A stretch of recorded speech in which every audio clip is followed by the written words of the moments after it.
Alhamdulillah, Masya Allah, sahabat jiwa, kembali dalam program Renungan Jiwa yang dipersembahkan oleh Wadimor, tentu sarung kita. Sahabat, masih dalam tema kita malam hari ini, jemput rezekimu dengan memperbanyak sedekah. Masih bersama dengan Mas Teni dan juga Ustadz Transi juga, dan ini saatnya saya mempersilahkan sahabat jiwa yang memiliki kegalauan hati, keresahan jiwa untuk bisa curhat, mungkin boleh ke Ustadz Transi maupun Mas Teni. Kami persilahkan penanya pertama ya, boleh perkenalkan diri, namanya siapa dan apa pertanyaannya. Silakan. Terima kasih. Assalamualaikum warahmatullahi wabarakatuh. Waalaikumsalam warahmatullahi wabarakatuh. Perkenalkan, nama saya Aura Dia Ulhaq. Pertanyaannya Ustadz, sedekah itu kan kita ketahui bahwa sedekah itu tidak akan membuat kita susah ataupun miskin gitu. Justru sebaliknya, sedekah itu kan bisa membuat lancar baik dari rezeki kita atau urusan kita. Tapi jujur Ustadz, ketika kondisi ekonomi saya sedang diuji atau sedang lemah, saya sebagai manusia biasa terkadang merasa takut akan kehilangan atau kekurangan khususnya dalam hal finansial.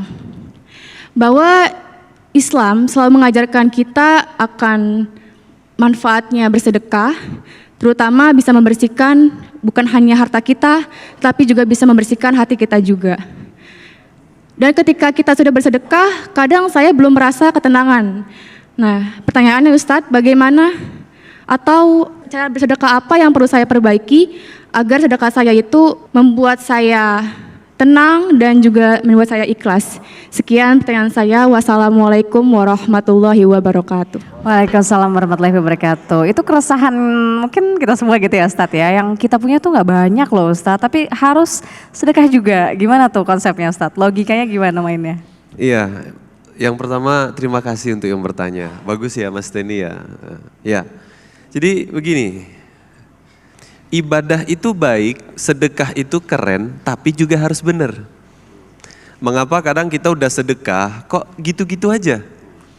Kita sudah berbagi, kok gitu-gitu saja? Padahal tadi Mas Teni cerita, yang didapatkan adalah ketenangan, kebahagiaan.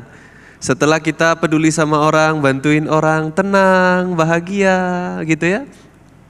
Kenapa kita biasa-biasa saja, ekonomi gini-gini aja, hatinya kok gini-gini saja, kok enggak kunjung bahagia? Rupanya sedekah kita kadang belum tepat.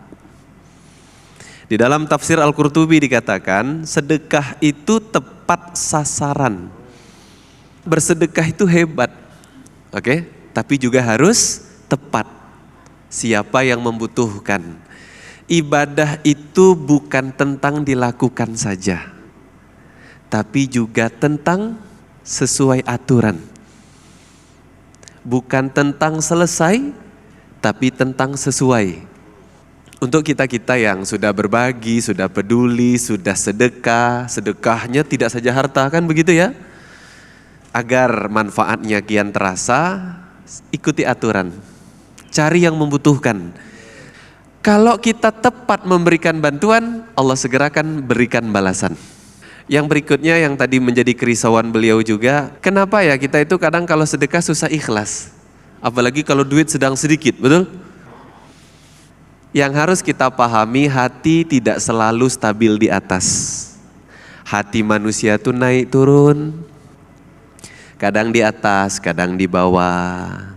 Kadang sedekah bisa ikhlas, kadang-kadang cari muka. Terus bagaimana itu Ustadz? Tetap sedekah. Saya tidak ikhlas, tetap sedekah. Pertanyaan, apakah setiap kali sholat kita ikhlas? Tidak, tapi kita tetap sholat. Karena tuntutan, perintah. Sedekah sama, tetap sedekah walaupun rasanya belum ikhlas. Tetap sedekah rasanya belum dibalas. Tetap sedekah walaupun belum nikmat. Karena apa? Terus memaksa diri, tadi yang disampaikan oleh Mas Teni, hingga lama-lama jadi terbiasa. Kalau sudah terbiasa, dia akan menjadi apa adanya, yang disebut dengan ikhlas. Ikhlas itu awalnya adalah keterpaksaan. Wallahu a'lam bishawab. Masya Allah. Jadi itu juga bukan soal nominal saja ya Ustadz ya, namun juga tentang upaya untuk kita berbagi kepada Iya. sesama begitu ya, Masya Allah. Semoga menjawab ya. Dan penanya berikutnya kami persilahkan, boleh kenalan dulu, kemudian sampaikan pertanyaannya. Assalamualaikum warahmatullahi wabarakatuh. Waalaikumsalam warahmatullahi wabarakatuh. Perkenalkan, nama saya Hana Siska Maulida. Izin bertanya Pak Ustadz, memberi itu dengan ikhlas, tanpa berpikir panjang. Tapi tanpa saya sadari itu saya mengharapkan imbalannya Pak Ustadz. Kayak berharap hidup jadi lebih baik, rezeki dilancarkan, seperti itu. Terus ada juga di masanya tuh saya bersedekah jadi lebih berat gitu Pak Ustadz. Jadi kayak banyak pertimbangannya tuh. Nah, pertanyaan saya, bagaimana caranya meluruskan hati kita agar tetap bersedekah murni karena Allah, bukan karena imbalan. Dan juga apakah bersedekah kecil, walaupun kecil, dengan berat hati, apakah tetap diterima di sisi Allah Pak Ustadz? Ya, terima kasih ya Pak Ustadz. Wassalamualaikum warahmatullahi wabarakatuh. Waalaikumsalam warahmatullahi wabarakatuh. Masya Allah, mungkin tambah juga gimana cara maksa diri kita untuk bisa bersedekah gitu kali ya. Ini Boleh. pertanyaan kita terwakili nih semua nih. Makasih Mbak. Itu Ustadz. Ya memang kadang-kadang ini yang kita alami juga. Justru saya lagi menunggu nih jawaban dari Ustadz nih. Ya, dalam hal ini silakan Ustadz. Silahkan Ustadz. Iya. Ustadz, apakah sedekah kecil yang tidak ikhlas, terpaksa, apakah ada nilainya? Di dalam ilmu usul fikih dikatakan ada satu amalan walaupun tidak ikhlas tetap bernilai. Apa itu? Sosial. Ada amalan ritual, ada amalan sosial. Amalan ritual itu tidak ada kaitan dengan manusia lain. Berdoa, baca Al-Quran, sholat, itu sendirian. Langsung kepada Allah. Tapi ada amalan sosial, sedekah, tegur, sapa, memenuhi undangan, memaafkan, dan lain-lain yang ada kaitan dengan manusia. Kata para ulama usul fikih, amalan tidak ikhlas tetapi bermanfaat untuk orang lain tetap ada nilai. Apa nilainya? Hanya Allah yang tahu.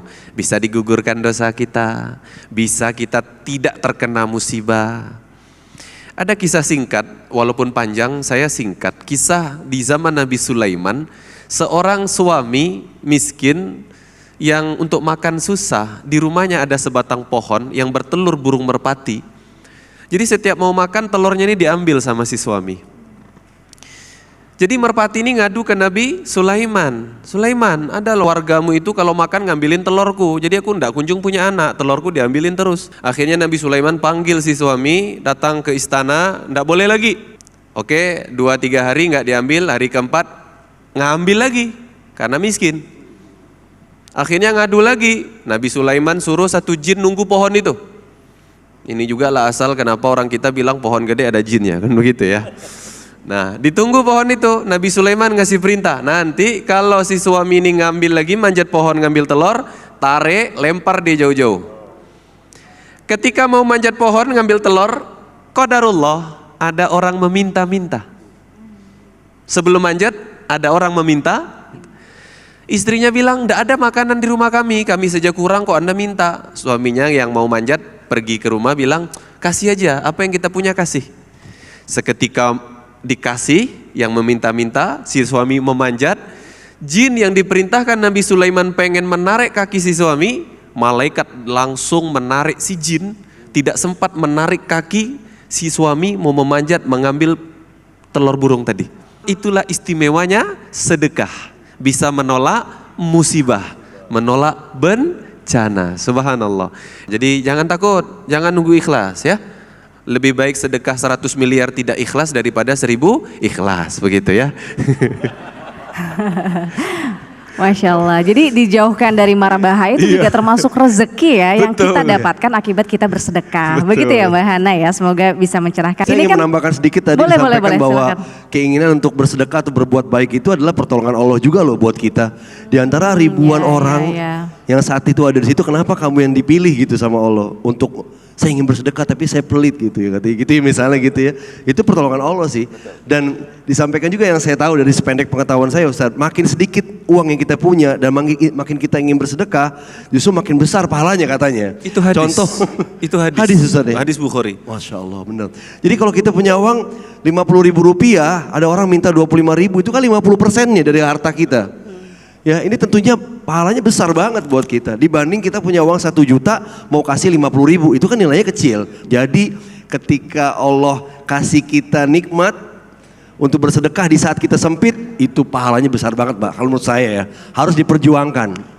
Masya Allah, semoga kita selalu bisa memperjuangkan itu ya. Tapi Mas Teni, kira-kira pengalaman apa sih, mungkin boleh singkat aja ya, yang dialami oleh Mas Teni, yang Mas Teni tafsirkan itu adalah sebagai keajaiban atau hikmah yang terjadi di hidup Mas Teni karena Mas Teni ini berbagi. Apa kira-kira? Kalau buat saya pribadi, saya tidak digelincirkan kepada keburukan, itu adalah pertolongan Allah juga. Saya mohon kepada Allah dengan apa yang saya lakukan ini, saya mohon tidak digelincirkan kepada buruknya pergaulan. Terus saya diberikan kesehatan di usia segini, di mana teman-teman saya sebagian sudah sakit-sakitan, itu juga bentuk pertolongan Allah. Ini nikmat yang saya rasakan gitu, dan ini rizki buat saya ya. Memang secara nilai nominal uang dibanding dulu zaman saya, mohon maaf misalnya istilahnya berhijrah, itu nggak seberapa sekarang, tapi kok sekarang saya ngerasa lebih cukup ya, lebih nikmat ya. Ternyata kecukupan dalam hati kita atau sifat qanaah yang ada yang Allah kasih itu juga rizki dari Allah tuh.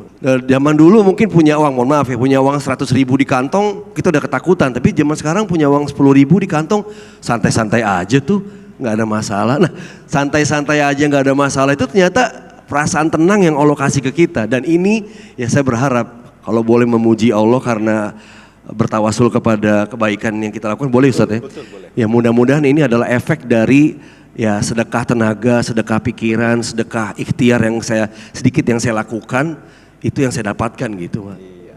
Masya Allah, semoga menular juga semangatnya kepada kita semua ya sahabat jiwa. Boleh tepuk tangan untuk Mas Teni yang tadi sudah disampaikan bisa menjadi pengingat dan juga semangat untuk kita semua. Semoga kita bisa berbagi semampu kita dan selalu mengupayakan, memaksakan diri begitu ya. Terima kasih sekali Mas Teni sudah berbagi, Ustadz Transi juga terima kasih. Dan nanti usai jeda berikut ini sahabat jiwa kita akan berdoa dan bermuhasabah bersama dengan Ustadz Transi. Namun kita jeda terlebih dahulu, usai jeda kami akan kembali untuk Anda.